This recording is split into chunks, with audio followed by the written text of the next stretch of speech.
Hello friends, I hope you're doing good. Let's get started with the current affair edition for today. Friends, ये आज की पहली news related है international current affair से। इसका context है रशिया और यूक्रेन के बीच चल रहा कॉन्फ्लिक्ट। तो फ्रेंड्स, रशिया ने यूक्रेन को ब्लेम किया है कि यूक्रेन ने रशिया के एरोप्लेन पर एक अटैक किया है।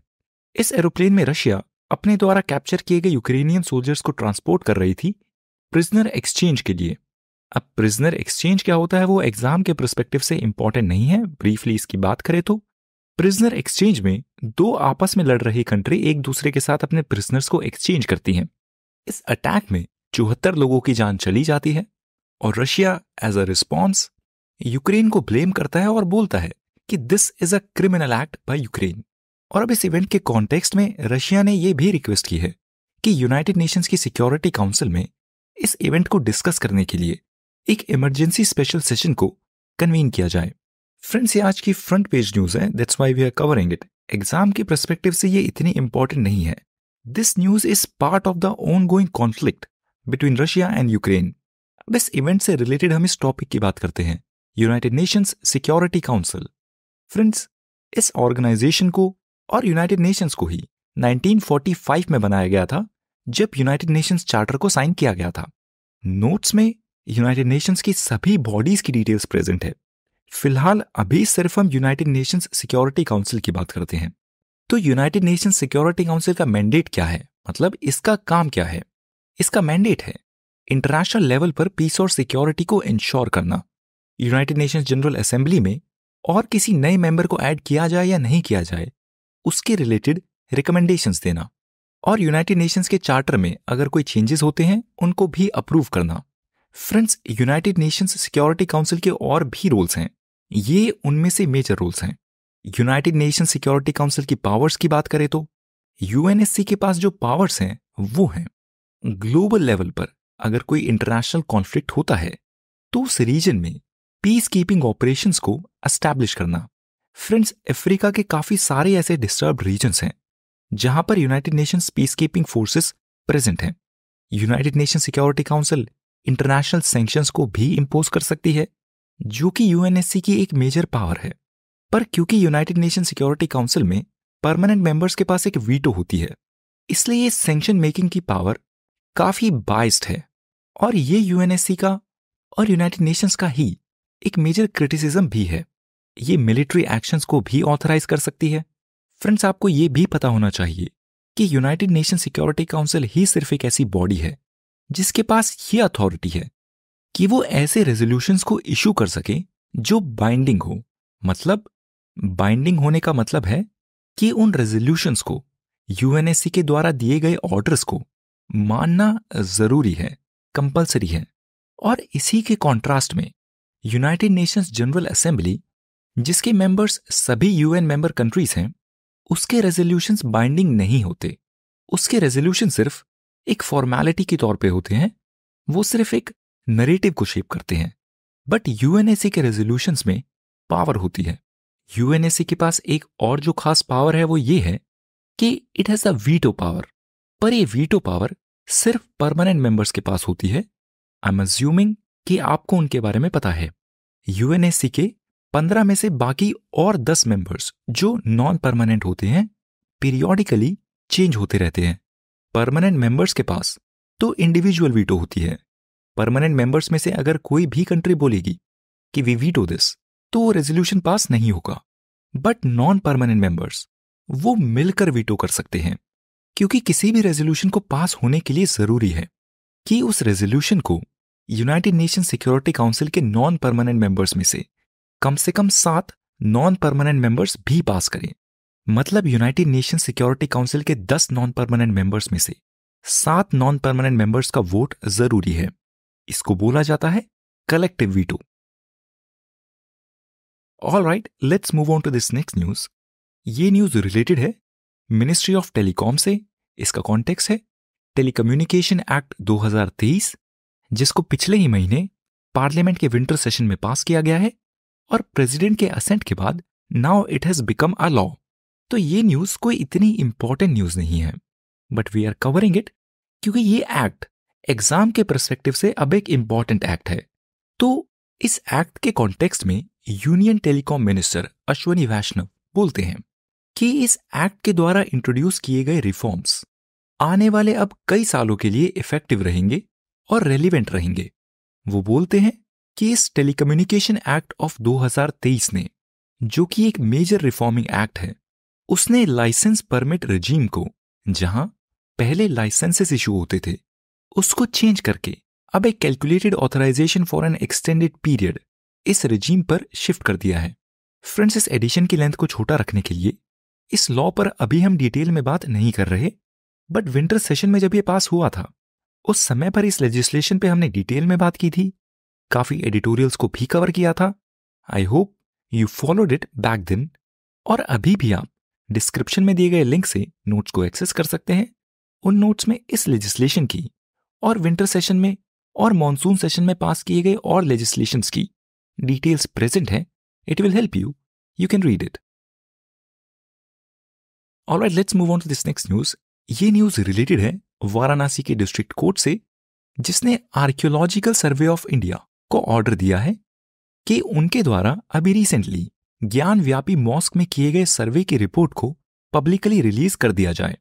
फ्रेंड्स, अभी कुछ समय पहले आर्कियोलॉजिकल सर्वे ऑफ इंडिया ने ज्ञान व्यापी मॉस्क में एक सर्वे किया था, ये डिटरमाइन करने की कोशिश में कि क्या ये ज्ञान व्यापी मॉस्क किसी हिंदू मंदिर को तोड़कर उसके ऊपर तो नहीं बनाया गया। अब फ्रेंड्स, इस न्यूज इवेंट में काफी सारे पॉलिटिकल एस्पेक्ट्स भी हैं, but we are covering it क्योंकि ये भी एक मेजर फ्रंट पेज न्यूज है। फ्रेंड्स, वाराणसी के डिस्ट्रिक्ट कोर्ट ने ऑर्डर इसलिए दिए हैं क्योंकि आर्कियोलॉजिकल सर्वे ऑफ इंडिया ने कोर्ट से रिक्वेस्ट की थी कि उनको इस रिपोर्ट को रिलीज करने के लिए 4 हफ्ते का और समय दिया जाए। आर्कियोलॉजिकल सर्वे ऑफ इंडिया का कहना था कि क्योंकि इस काशी विश्वनाथ ज्ञानव्यापी मॉस्क पर 1991 का एक कोर्ट केस चल रहा है, ये कोर्ट केस चल रहा है इलाहाबाद हाई कोर्ट में, तो क्योंकि ये कोर्ट प्रोसीडिंग्स चल रही हैं, इसलिए अभी ठीक नहीं होगा कि इस रिपोर्ट की डिटेल्स को पब्लिकली रिलीज कर दिया जाए। आर्कियोलॉजिकल सर्वे ऑफ इंडिया का कहना है कि उनको एक आशंका है कि अगर वो इस रिपोर्ट को पब्लिकली रिलीज करते हैं तो हो सकता है कि इस रिपोर्ट से रिलेटेड काफी सारी अफवाहें और झूठे फैक्ट्स पब्लिक में फैल सकते हैं। नाउ एज वी सेड, इस न्यूज में काफी सारे हैवी पॉलिटिकल एस्पेक्ट्स हैं।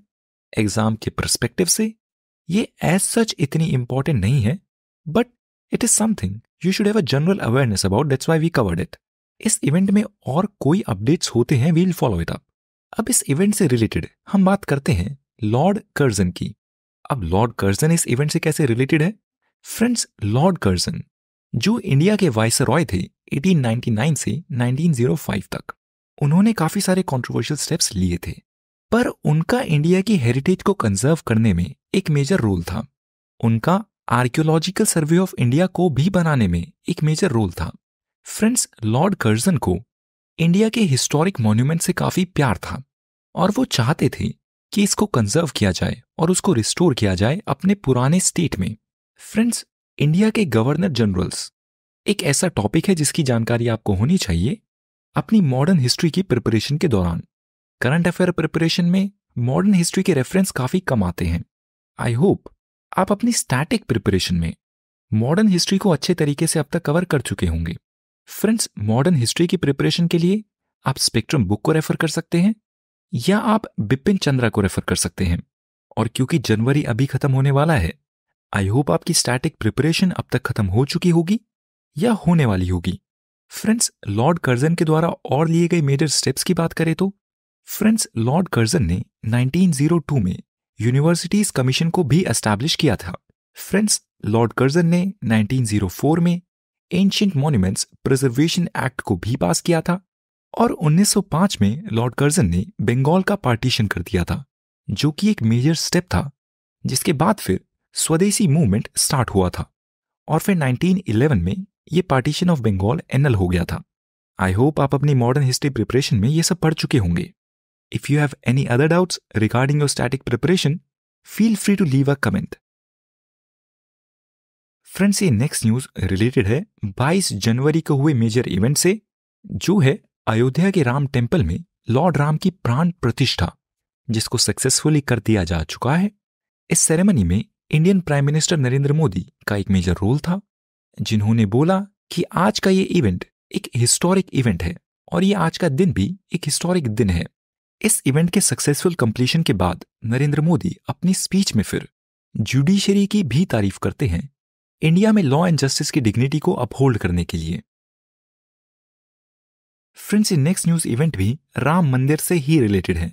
इस आर्टिकल में राम मंदिर के आर्किटेक्चरल एस्पेक्ट्स पर बात की गई है। तो फ्रेंड्स, अयोध्या के इस राम मंदिर को पूरे तरीके से सैंड स्टोन से बनाया गया है। इस मंदिर के कंस्ट्रक्शन में जरा से भी आयरन या स्टील के इस्तेमाल को नहीं लिया गया है। इस मंदिर को बनाने के लिए इस्तेमाल किए गए सैंडस्टोन को एक्सट्रैक्ट किया गया है राजस्थान के पहाड़पुर एरिया से। फ्रेंड्स, ये मंदिर जो अभी पूरे तरीके से नहीं बना है, पूरा बनने के बाद 3 मंजिल ऊंचा होगा। फ्रेंड्स, ये मंदिर बना है नगर स्टाइल में। आई होप आप Nagar style, Dravida style, Vesara style, ये सभी टेम्पल स्टाइल्स के बारे में अपनी आर्ट एंड कल्चर के प्रिपरेशन में पढ़ चुके होंगे। इस टेम्पल के अराउंड एक रेक्टेंगुलर पेरिफेरी है जिसको पेराकोटा बोला जाता है, जो कि नॉर्थ इंडिया में यूजुअली नहीं नजर आता है। ये पेराकोटास जनरली साउथ इंडियन टेम्पल्स में देखने को मिलते हैं। फ्रेंड्स, अब इस न्यूज इवेंट से रिलेटेड हम आर्ट एंड कल्चर प्रिपरेशन के एक major topic Dravida style versus Nagara style के बारे में बात करते हैं। फ्रेंड्स, ये टेम्पल के 2 मेजर स्टाइल्स हैं। Dravida style generally south India में देखने को मिलते हैं और Nagara style generally north India में देखने को मिलते हैं। तो फ्रेंड्स, इन दोनों टेम्पल्स के अगर हम सेंट्रल टावर की बात करें तो जो इनका मेन स्ट्रक्चर होता है उसकी बात करें तो नगर स्टाइल ऑफ टेम्पल्स में ये सेंट्रल टावर एक बी हाइव शेप में होता है, जैसे कि आप इस इमेज में देख सकते हैं। और द्रविड़ स्टाइल ऑफ टेम्पल्स में ये मेन टावर पिरामिडल स्ट्रक्चर में होता है, जैसे कि आप इस इमेज में देख सकते हैं। फ्रेंड्स, गोपुरम जो गेटवे होता है जो विजिटर्स को वेलकम करता है, जो विजिटर्स का फर्स्ट पॉइंट होता है when they visit the temple, वो नगर स्टाइल ऑफ टेम्पल में काफी छोटा होता है और मोस्ट केसेस में एब्सेंट भी होता है। But Dravidian style of temple में, साउथ इंडिया में मिलने वाले टेम्पल्स में ये गोपुरम बहुत बड़ा होता है। फ्रेंड्स, आप Chola dynasty, Pallava dynasty, Rashtrakuta dynasty, इन सब डायनेस्टी से रिलेटेड अगर टेम्पल्स को देखेंगे, इन सभी टेम्पल्स के गोपुरम काफी बड़े और इलाबोरेट हैं। फ्रेंड्स, द्रविड़ और नगर टेम्पल्स की अगर बाउंड्री डिफरेंसेस की बात करें तो नगर स्टाइल में बाउंड्रीज पर काफी कम जोर होता है, पर द्रविड़ स्टाइल ऑफ टेम्पल में बाउंड्रीज काफी क्लियरली एम्फसाइज होती हैं, काफी क्लियरली तरीके से बनी होती हैं। अब अगर हम इन दोनों मंदिर के टावर्स की काउंट की बात करें तो द्रविडियन स्टाइल में केवल एक ही टावर होता है, पर नगर स्टाइल में एक से ज्यादा टावर हो सकते हैं।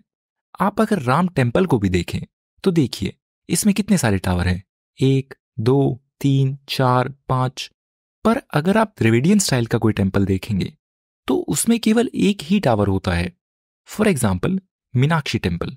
अब अगर हम पेडेस्टल की बात करें तो फ्रेंड्स, पेडेस्टल वो स्ट्रक्चर होता है जिस पर टेम्पल बना होता है। तो नगर स्टाइल में टेम्पल्स जनरली एक पेडेस्टल पे होते हैं जो कि ग्राउंड से काफी ऊंचे होते हैं, but Dravidian temples mostly ground level पर होते हैं और वो पेडेस्टल पे प्लेस्ड नहीं होते। फ्रेंड्स, अब हम इन टेम्पल्स की डाइटीज की बात करें तो वहां पर प्रेजेंट देवियों और देवताओं की मूर्तियों की बात करें तो द्रविडियन स्टाइल में द्वारपाला होते हैं जो एंट्रेंस पर प्रेजेंट होते हैं, पर नगर स्टाइल में सभी डाइटीज जनरली मंदिर के अंदर ही प्रेजेंट होती है। फ्रेंड्स, यहां पर इस टॉपिक पर हमने ब्रीफ में बात की है, ये डिटेल्स नोट्स में भी प्रेजेंट है। एज आई सेड, डिस्क्रिप्शन में दिए गए लिंक से आप नोट्स को एक्सेस कर लें और वहां से पढ़ लें। फ्रेंड्स, ये नेक्स्ट न्यूज रिलेटेड है प्राइम मिनिस्टर के द्वारा अनाउंस की गई एक स्कीम से। Friends, prime minister of India Narendra Modi ने 22 जनवरी को राम मंदिर के इनॉग्रेशन के जस्ट बाद एक स्कीम के लॉन्च को अनाउंस किया है। इस स्कीम का नाम है प्रधानमंत्री सूर्योदय योजना और इस स्कीम का एम है इंडिया के 1 करोड़ घरों को सोलर इलेक्ट्रिसिटी प्रोवाइड करना। ये करना इन घरों में रूफटॉप सोलर सिस्टम को इंस्टॉल करके। फ्रेंड्स, 1 करोड़ घरों के रूफटॉप इलेक्ट्रिफिकेशन से गवर्नमेंट की उम्मीद है कि इससे पुअर और मिडिल क्लासेस के इलेक्ट्रिसिटी बिल्स काफी कम हो जाएंगे और इंडिया भी ओवरऑल एनर्जी की फील्ड में सेल्फ रिलायंट बनेगा। फ्रेंड्स, पिछले साल जुलाई के डेटा के अकॉर्डिंग इंडिया में रूफटॉप इलेक्ट्रिफिकेशन का एनर्जी ग्रिड में केवल 2.2 गीगावाट का शेयर ही है, जो कि काफी कम है comparatively to other sources of energy. Friends, next news related है प्रधानमंत्री राष्ट्रीय बाल पुरस्कार से। ये पुरस्कार जिनकी अभी हम बात करेंगे, इनको कुछ दिनों पहले ही दिया गया है। तो इस न्यूज इवेंट पर बात करने से पहले हम राष्ट्रीय बाल पुरस्कार की ही बात करते हैं। फ्रेंड्स, ये अवार्ड काफी मेजर अवार्ड नहीं है, but still because we cover everything we are covering this too. इसकी मिनिस्ट्री है वुमेन एंड चाइल्ड डेवलपमेंट, और ये अवार्ड दिए जाते हैं 18 साल तक के बच्चों को, और जो कि जरूरी है कि वो इंडिया के सिटीजन्स ही हों। फ्रेंड्स, इन अवार्ड को अनाउंस किया जाता है रिपब्लिक डे से एक हफ्ते पहले, और इन अवार्ड्स की 2 कैटेगरीज हैं, इंडिविजुअल्स और इंस्टीट्यूशंस। इन अवार्ड्स में बच्चों को कैश रिवॉर्ड दिया जाता है, एक मेडल दिया जाता है और एक साइटेशन दिया जाता है। अलग अलग कैटेगरीज से बच्चों को सिलेक्ट किया जाता है due to something exceptional they have done. तो फ्रेंड्स, अब इस न्यूज इवेंट की बात करें तो इस साल के ये अवार्ड दिए जा चुके हैं। इन अवार्ड को प्रेजेंट किया है इंडिया की प्रेसिडेंट द्रौपदी मुर्मू ने। इस साल ये अवार्ड दिए गए हैं 19 बच्चों को इन टोटल, अलग अलग कैटेगरीज में। वो कैटेगरीज हैं जैसे कि art and culture, bravery, innovation, science and technology, social service और स्पोर्ट्स। इस अवार्ड के साथ उन बच्चों की एक्सेप्शनल अचीवमेंट्स को रिकॉग्नाइज किया गया है।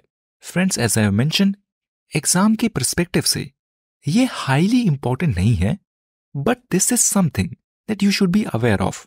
You should be aware of Rashtriya Bal पुरस्कार।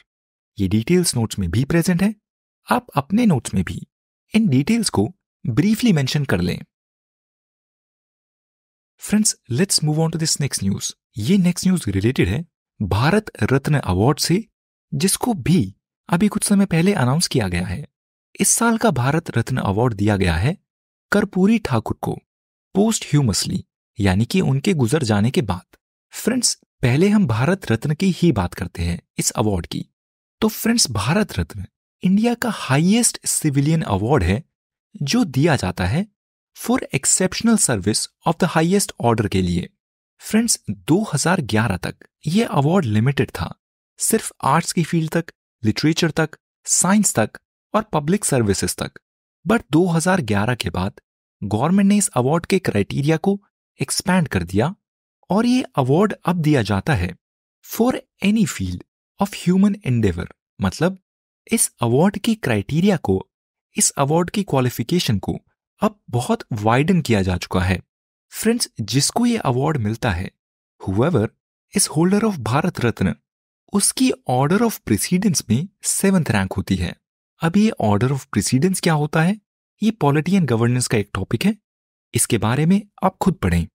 और जब इस भारत रत्न को एस्टैब्लिश किया गया था, उस समय ये प्रावधान नहीं था कि इस अवार्ड को पोस्ट ह्यूमसली, यानी कि किसी के गुजर जाने के बाद दिया जाए। पर 1955 में उन रूल्स को चेंज किया गया, और फिर लाल बहादुर शास्त्री पहले ऐसे व्यक्ति बने जिनको ये अवार्ड पोस्ट ह्यूमसली दिया गया। सचिन तेंदुलकर 40 की उम्र में भारत रत्न के यंगेस्ट रेसिपिएंट बने थे। अगर हम फॉरेनर्स को दिए गए भारत रत्न की बात करें तो वो हैं नेल्सन मंडेला, अब्दुल गफ्फार खान जो पाकिस्तान से बिलोंग करते हैं, और मदर टेरेसा जो ओरिजिनली तो इंडिया की सिटीजन नहीं थी, बट बाद में बन गई थी by naturalisation. Indian freedom fighter Subhash Chandra Bose को इस अवार्ड के लिए नॉमिनेट किया गया था, but due to some controversies उनको कभी ये अवार्ड आज तक नहीं दिया गया है। अब हम इस न्यूज इवेंट की बात करते हैं। फ्रेंड्स, इस साल ये भारत रत्न अवार्ड दिया गया है कर्पूरी ठाकुर को posthumously, as I said before. और इस न्यूज इवेंट में बात की गई है प्रेजेंट एनडीए गवर्नमेंट की, मोदी गवर्नमेंट की, और इनके द्वारा दिए गए भारत रत्न अवार्ड्स की। तो इस आर्टिकल में बोला जाता है कि नरेंद्र मोदी की गवर्नमेंट ने 2014 से अब तक 6 भारत रत्न दिए हैं, जो कि 2004 से 2014 के बीच एग्जिस्ट करने वाले यूपीए गवर्नमेंट के द्वारा दिए गए भारत रत्न से ज्यादा है। यूपीए गवर्नमेंट ने 2004 से 2014 के बीच 3 भारत रत्न अवार्ड को दिया था।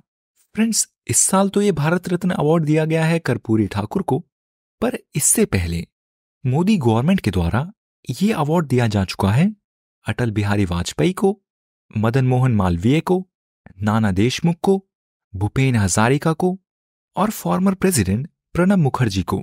इस न्यूज इवेंट में बात की गई है कि मोदी गवर्नमेंट के द्वारा ये अवार्ड्स दिए गए हैं एक ब्रॉड रेंज ऑफ पीपल को। ये एक पॉलिटिकल ऑब्जर्वेशन है। आपके लिए इस न्यूज इवेंट में इंपॉर्टेंट है भारत रत्न, इसके बारे में पता होना। अब कर्पूरी ठाकुर से ही एक और न्यूज इवेंट है। इंडिया के union home minister Amit Shah बोलते हैं कि इंडिया में हिंदी लैंग्वेज को प्रमोट करने में कर्पूरी ठाकुर का एक मेजर रोल था। कर्पूरी ठाकुर जो यूनियन एजुकेशन मिनिस्टर भी थे, उन्होंने during his tenure as the education minister English language को जो पहले कंपलसरी होता था उसको कंपलसरी होने से हटा दिया था और हिंदी लैंग्वेज के यूज को हर एक गवर्नमेंट वर्क में, हर एक गवर्नमेंट के डॉक्यूमेंट में इस्तेमाल किए जाने को जरूरी बना दिया था, मैंडेटरी बना दिया था। कर्पूरी ठाकुर के इन डिसीजंस को एक्नॉलेज करते हुए यूनियन होम मिनिस्टर बोलते हैं कि he gave a new life to Hindi language. अब फ्रेंड्स, कर्पूरी ठाकुर भी एक ऐसी पर्सनैलिटी नहीं है जिन पर एग्जाम में क्वेश्चन पूछा जाए। एग्जाम में आपसे अगर किसी पर्सनैलिटी पे क्वेश्चन पूछा जाएगा तो वो पर्सनैलिटी मोस्ट प्रोबेबली एसोसिएटेड होगी फ्रीडम मूवमेंट से या उससे पहले से। कर्पूरी ठाकुर या इनसे पहले मेंशन की गई और पर्सनैलिटीज एक रिलेटिवली नए समय से ही बिलोंग करती हैं और इन पर क्वेश्चन नहीं पूछा जाएगा। हाँ, भारत रत्न पर जरूर क्वेश्चन पूछा जा सकता है, इनफैक्ट पूछा भी जा चुका है। फ्रेंड्स, ये नेक्स्ट न्यूज रिलेटेड है मिनिस्ट्री ऑफ एनर्जी से। इसका कॉन्टेक्स्ट है कोल गैसिफिकेशन। अब कोल गैसिफिकेशन क्या होता है, पहले हम इसी की बात करते हैं। फ्रेंड्स, कोल गैसिफिकेशन एक प्रोसेस होता है जिसमें कोल को गैस में कन्वर्ट किया जाता है और फिर उस गैस को यूज किया जाता है एनर्जी के लिए। और कोल गैसिफिकेशन से बनी ये गैस लेस पोल्यूटिंग होती है। इस गैस, जिसको सिंग गैस बोला जाता है, SYNGAS, as I said, cleaner होती है और इसकी एफिशिएंसी ज्यादा होती है। इसमें मेजरली हाइड्रोजन और कार्बन मोनोऑक्साइड ही होते हैं। It is composed of 30 to 60% carbon monoxide and 25 to 30% hydrogen. तो फ्रेंड्स, ये कोल गैसिफिकेशन एक प्रोसेस है जिसमें कोल को एक ऑल्टरनेट तरीके से इस्तेमाल किया जाता है क्योंकि ये तरीका लेस पॉल्यूटिंग होता है, क्लाइमेट फ्रेंडली होता है। अब इस न्यूज इवेंट की बात करते हैं। तो फ्रेंड्स, कल यूनियन कैबिनेट ने एक डिसीजन लिया है और इंडिया में कोल गैसिफिकेशन प्रोजेक्ट्स के लिए 8,500 करोड़ रुपयों को एलोकेट कर दिया है। फ्रेंड्स, इसी तरीके से कुछ समय पहले गवर्नमेंट ने ग्रीन हाइड्रोजन के लिए भी मेजर प्रोजेक्ट्स को लॉन्च किया है। ये सभी डिटेल्स नोट्स में प्रेजेंट हैं, आप भी इन डिटेल्स पे जरूर ध्यान दें। एग्जाम के पर्सपेक्टिव से ये इवेंट्स बहुत इंपॉर्टेंट हैं क्योंकि ये वो इवेंट्स हैं जो फ्यूचर की सिक्योरिटी के लिए काफी इंपॉर्टेंट है। और यूपीएससी किसी भी स्टूडेंट को सेलेक्ट करना चाहेगी तो वो स्टूडेंट की इस तरीके की नॉलेज को जरूर टेस्ट करेगी। इसलिए आप उन सभी डिटेल्स पे जरूर ध्यान दें जो फ्यूचर सिक्योरिटी से रिलेटेड हों, जैसे कि ये या ग्रीन हाइड्रोजन प्रोजेक्ट्स। फ्रेंड्स, ये नेक्स्ट न्यूज रिलेटेड है मिनिस्ट्री ऑफ हेल्थ से। इसका कॉन्टेक्स्ट है लेप्रोसी डिजीज। तो फ्रेंड्स, गवर्नमेंट ने लेप्रोसी डिजीज को ट्रीट करने के लिए एक नए ट्रीटमेंट को अप्रूव कर दिया है। फ्रेंड्स, गवर्नमेंट का नेशनल लेप्रोसी इरेडिकेशन प्रोग्राम में गोल है इंडिया में 2027 तक लेप्रोसी को एलिमिनेट करने का। और इस एलिमिनेशन के लिए, लेप्रोसी की ट्रीटमेंट के लिए गवर्नमेंट ने एक 3 ड्रग के रेजिमेंट को अप्रूवल दिया है। इससे पहले तक लेप्रोसी की ट्रीटमेंट के लिए एक 2 ड्रग का रेजिमेंट था।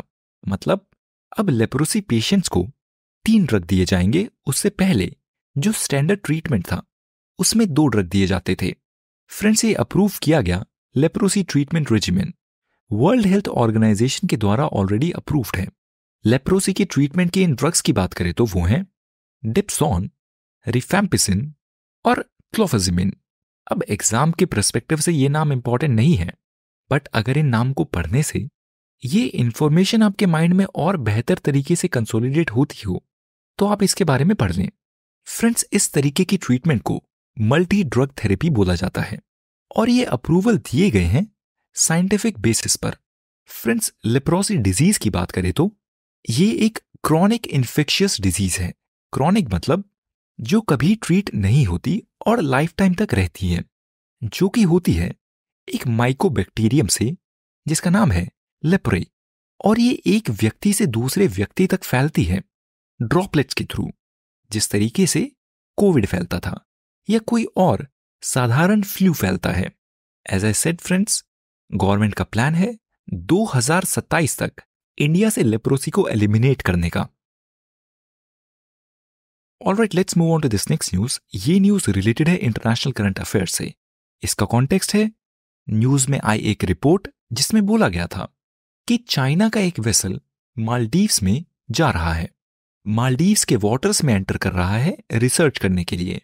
चाइना के एक वेसल का इंडिया के इतने नेबर में होना इंडिया के लिए काफी कंसर्न की बात थी, जिसको लेकर इंडिया कंसर्न्ड भी था और इंडिया ने अपनी कंसर्न्स एक्सप्रेस भी किए थे। तो अब इस न्यूज इवेंट के कॉन्टेक्स्ट में मालदीव्स की फॉरेन अफेयर मिनिस्ट्री ने बोला है कि चाइना का ये वेसल मालदीव्स में आया तो है, बट ये वहां पर कोई भी रिसर्च एक्टिविटीज परफॉर्म नहीं करेगा। ये वेसल मालदीव्स में आया था एक पोर्ट कॉल के लिए, मतलब एक रेस्ट के लिए, वहां पर अपने स्टाफ को रोटेट करने के लिए और रिप्लेनिशमेंट्स के लिए, मतलब फ्यूल के लिए, फूड के लिए और बाकी और सप्लाईज के लिए। फ्रेंड्स, ये न्यूज इवेंट एक ब्रॉडर सीरीज ऑफ इवेंट्स का पार्ट है जिसमें मालदीव्स इन्वॉल्व है, इंडिया इन्वॉल्व है, चाइना इन्वॉल्व है और इन सब के आपसे रिलेशनशिप्स इन्वॉल्व हैं। आई होप आपके माइंड में फॉरेन पॉलिसी की ये सारी इंफॉर्मेशन क्लियरली प्रेजेंट है। फ्रेंड्स, ये आज का एडिटोरियल है। इसका कॉन्टेक्स्ट है, मणिपुर में एक बार फिर से उभर रही डिस्टर्बेंसेस। तो फ्रेंड्स, इस एडिटोरियल में बोला जाता है कि मणिपुर में हुए एथनिक वायलेंस को 8 महीने हो चुके हैं, पर अभी तक वहां पर स्थिति में तनाव है। जो लोग अपने घर से डिस्प्लेस हो गए थे वो अभी तक वापस नहीं लौट पाए हैं। फिर इस पीस के ऑथर बोलते हैं कि मणिपुर के chief minister N Biren Singh को कुछ लोग एक एथनिक लीडर की तरह देखते हैं। मतलब मणिपुर के चीफ मिनिस्टर को लेकर कुछ लोगों का मानना है कि वो सिर्फ एक साइड का साथ देते हैं, सिर्फ एक एथनिसिटी का साथ देते हैं और वो अनबाइस्ड नहीं है। फ्रेंड्स, 8 महीने होने के बावजूद भी मणिपुर की स्टेट असेंबली पर इस इवेंट पर कोई भी बात नहीं की गई है अब तक। मणिपुर में आर्मी और पैरामिलिट्री फोर्सेस के रोल को लेकर भी एक चिंता है कि मिलिट्री और पैरामिलिट्री फोर्सेस वहां पर काफी सख्त हैं, रूल ऑफ लॉ को फॉलो नहीं कर रहे हैं। तो फ्रेंड्स, इस पीस के ऑथर बोलते हैं कि यूनियन गवर्नमेंट की तरफ से और स्टेट गवर्नमेंट की तरफ से लिया गया ये रिस्पॉन्स काफी नहीं है। इन रिस्पॉन्स में कॉन्फिडेंस बिल्डिंग मेजर्स नहीं हैं, ऐसे एक्शंस और ऐसे स्टेप्स नहीं लिए गए हैं जो कुकी और मेती कम्युनिटीज के बीच, जिन दो कम्युनिटीज के बीच कॉन्फ्लिक्ट हुआ था, इन दोनों कम्युनिटीज के बीच जो कॉन्फिडेंस को, म्यूचुअल ट्रस्ट को बढ़ाए, ऐसे स्टेप्स नहीं लिए गए हैं। और मणिपुर में अब काफी सारे मिलिटेंट आउटफिट्स भी बन गए हैं जिनकी एक्टिविटीज की वजह से वहां पर ये एथनिक कॉन्फ्लिक्ट और बढ़ गया है। तो फ्रेंड्स, इस पीस के ऑथर कंक्लूड करते हैं इस सजेशन के साथ कि यूनियन गवर्नमेंट को, मतलब यूनियन होम मिनिस्ट्री को, कुकी साइट्स और मिलिटेंट साइट्स, दोनों साइट्स बने इन मिलिटेंट ग्रुप से डील करना चाहिए। इन मिलिटेंट ग्रुप्स को न्यूट्रलाइज करना चाहिए, इस मिलिटेंसी को खत्म करना चाहिए इफेक्टिव तरीके से। फ्रेंड्स, इस पीस के ऑथर बोलते हैं कि मणिपुर के चीफ मिनिस्टर, उन्होंने इस कॉन्फ्लिक्ट को एट्रीब्यूट किया है म्यांमार से यहां पर आए रिफ्यूजीज पर। इस पीस के ऑथर बोलते हैं कि ये एट्रीब्यूशन गलत है, पर मणिपुर के चीफ मिनिस्टर का कहना है कि मणिपुर में हुए इन एथनिक वायलेंस का एक मेजर रीजन है म्यांमार से भागकर मणिपुर में आई चीन कम्युनिटीज, और इसी वजह से एक मेजर सेक्शन की डिमांड भी है इंडिया और म्यांमार के बीच एग्जिस्ट करने वाली फ्री मूवमेंट रेजीम को बंद करने की, जिस फ्री मूवमेंट रेजीम की वजह से बॉर्डर के दोनों तरफ से लोग एक दूसरे से कनेक्ट कर सकते हैं और एक दूसरे के साथ ट्रेड भी कर सकते हैं और करते भी हैं। तो इस पीस के ऑथर बोलते हैं कि मणिपुर में इस सिचुएशन से डील करने के काफी तरीके हैं, पर फ्री मूवमेंट रेजीम को बंद कर देना इसका समाधान नहीं है। ऐसा करने से हो सकता है कि इस रीजन में ड्रग ट्रैफिकिंग कम हो जाए और इंसर्जेंट मूवमेंट्स भी कम हो जाए, पर इस फ्री मूवमेंट रेजीम के काफी सारे पॉजिटिव एस्पेक्ट्स भी हैं जिनका इस रीजन में एक इंपॉर्टेंट रोल है।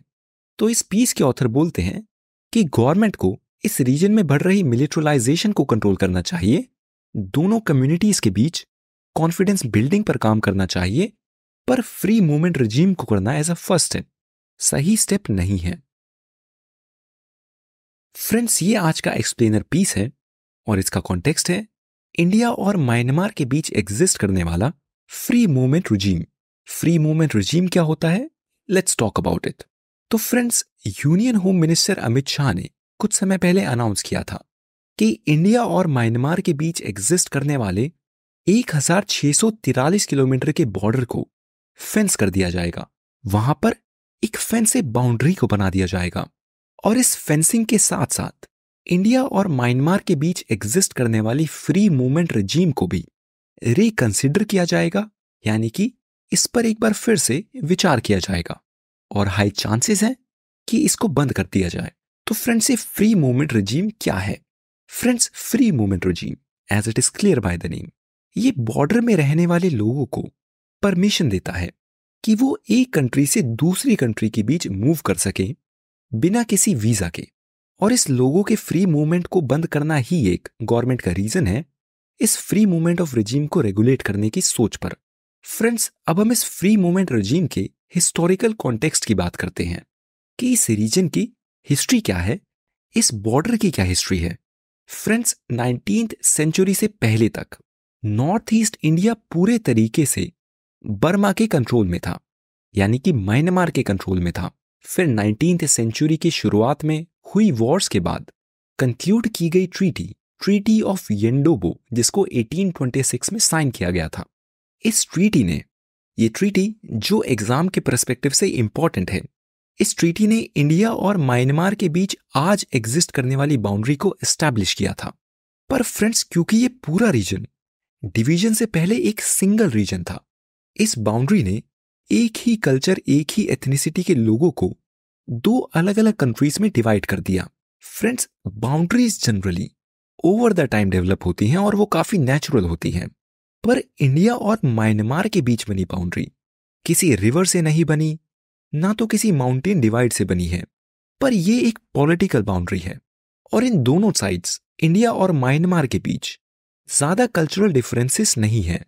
किसी किसी जगहों पर तो इस बाउंड्री ने एक एग्जिस्ट करने वाले विलेज को भी दो भागों में बांट दिया, जो दोनों भाग अलग अलग देशों में थे, एक इंडिया में और एक म्यांमार में। कुछ केसेस में तो ये बाउंड्री घरों के बीच से भी होकर गुजर रही है।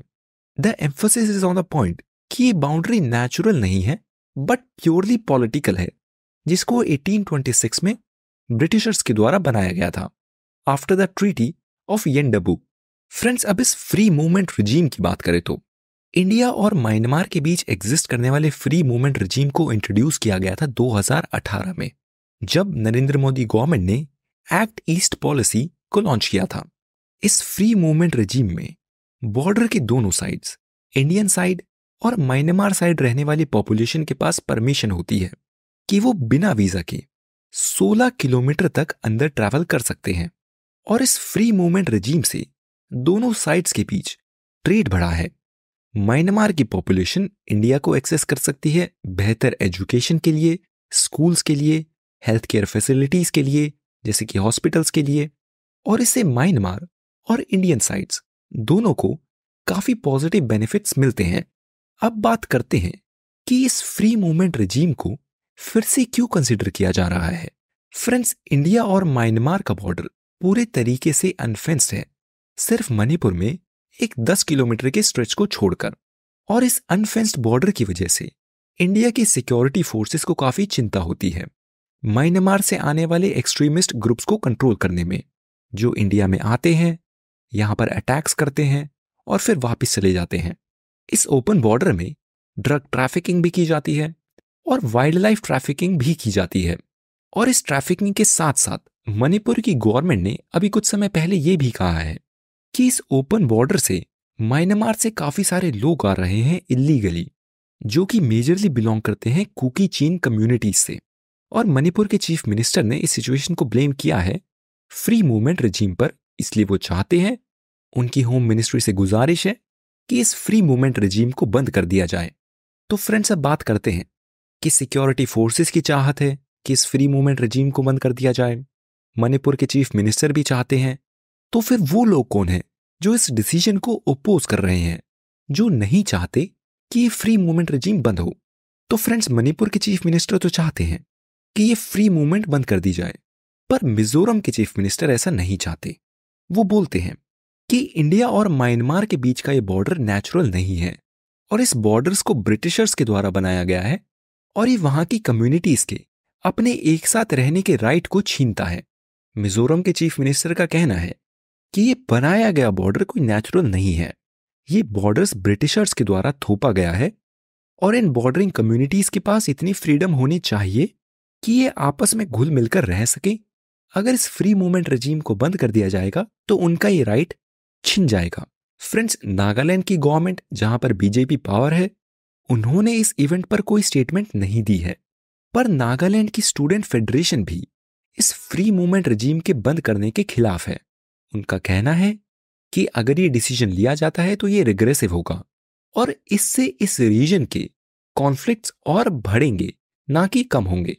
अब फ्रेंड्स, इस फ्री मूवमेंट रजीम से रिलेटेड जो भी डिसीजन होते हैं, this remains to be seen, we'll keep following it.